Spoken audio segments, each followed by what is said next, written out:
Hello and welcome to Timm's BMW repairs and information. Well, this is part 2 about Halfords mangling one of my alloys and what's going to be done about it.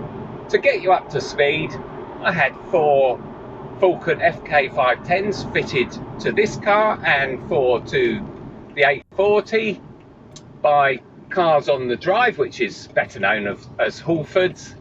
And they did a fantastic job on both cars. The technician was brilliant.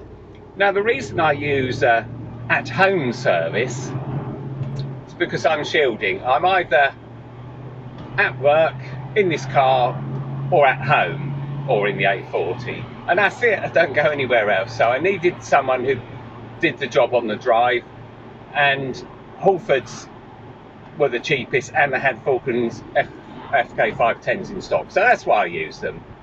And initially I did a fantastic job on both cars, not a scuff, no marks on my alloys at all, because I'm very fussy about the alloys. So they did a fantastic job, no messing about at all, and I was really pleased with the results. And I did a video or two about the performance increase of actually having Falkens on this car. First gear, 5, 4, 3, 2, 1, go! Wow! No loss of traction.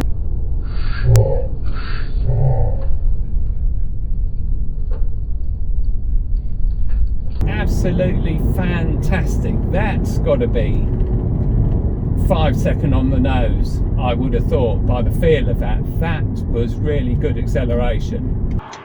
Only problem I had out of the 8 tyres which were fitted is the rear right on this car started deflating by about 2 psi a day. And you think, oh, maybe it wasn't inflated properly, so you puff it up again, and then you puff it up again. And eventually I thought, well, the work's guaranteed, I'll get in touch with Halfords.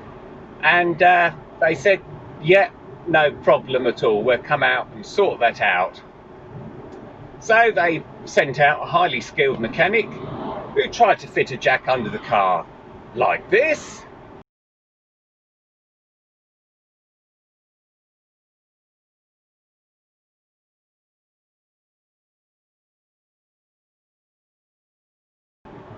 Yeah, very professional. And then when he did puff it up at quite a speed, he stuck his whole body under the car as well to fit the axle stand. I don't know if he's got a death wish or something, but it's not something I would do. Anyway, I got a call at work and said, sorry mate, but your alloy's got a crack in it, I said, well, it didn't have a crack in it before, and it didn't lose air before. So, oh, it's just one of those things happening, hit a pothole. I said, it was only after you fitted it that it went flat. They said, no, it's got a crack in it, no, that'll need redoing. I said, okay then, just put the tyre back on, and I'll keep driving the car until I can think of a solution. 2 psi a day, I can live with that, that's not a problem. Well, when I got home, I saw this, and this is what I recorded. Right, let's have a quick look at this wheel that Halfords have changed. They've made a absolutely pig's ear of it. Look, and a huge great lump knocked out of it here. Yeah, that's the top coat gone completely down to the primer, and just look at the scuffs and messes they've made. It's a complete pig's ear, isn't it? So anyway, got in touch with Halfords. I said, look, you've made an awful mess of this. What are you going to do about it? I want a brand new alloy from BMW because this isn't good enough. And he sent back an email saying, well, we're not liable for any damage done to an alloy. I don't care what you're liable for. This is just common decency. If you mangle something, you mend it. And he was intransigent until I've posted the link to the video I've done on YouTube, which is the part 1. And that seemed to change his mind a bit. And so, yeah, he says he's going to have a refinisher come out and do the work in situ. And they'll take the tyre off, do all the work, refit the tyre, all done on the drive, he reckons.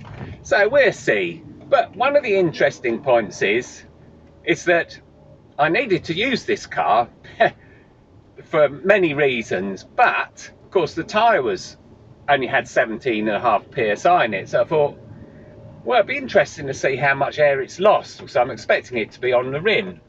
So I stick the old measurer on it, and it's got 17.5 psi. It hasn't lost any air at all. And so I puffed it up to 40 psi. Do you know how much pressure it lost over 2 days? Nothing at all, absolutely nothing. So reseating that tyre fixed the problem. So I haven't got a crack in the alloy. So I've no idea what Matey Boy and the alloy mangler, it's just crazy, isn't it? So if he'd have managed to refit that alloy on the rim without mangling it, everything would have been fine. It was just not fitted correctly in the first place.